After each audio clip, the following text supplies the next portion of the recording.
আমার আমার বিশ্বাস আছে, কিন্তু আমি আমি জানি না যে আমি আমি মুসলিম হতে পারবো কিনা।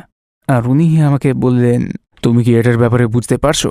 আর বললো যে কেউই পারফেক্ট না কেউ। আর যদি তুমি মুসলিম হও, একজন পরিপূর্ণ মুসলিম হিসেবে জীবনযাপন করাটা সহজ নয়, কিন্তু আপনি মুসলিম না হলেও এই ইসলামী জীবন বিধান থেকে আপনি উপকৃত হতে পারেন। কিন্তু যদি আপনি শাহাদা পাঠ করেন আর মুসলিম হন, তাহলে তারপরে নিজেকে ধীরে ধীরে ধাপে ধাপে বদলান, তাহলে আল্লাহ আপনাকে বদলাতে সাহায্য করবেন।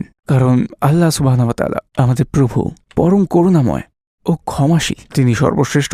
অতএব তিনি আপনাকে সাহায্য করবেন। তো আপনার আগে মুসলিম হয়ে যাওয়া উচিত। কারণ আপনি জানেন না, মানে কখন কি ঘটবে কেউ জানে না। আমি মরে যেতে পারি, আমার হার্ট অ্যাটাক হতে পারে, সড়ক দুর্ঘটনা হতে পারে, আমি জানি না, আমি মারা যেতে পারি। মানে হয় আজকে, আমি কেউ ভবিষ্যৎ জানে না। হ্যাঁ, তো আমি তেমনটাই ফিল করি।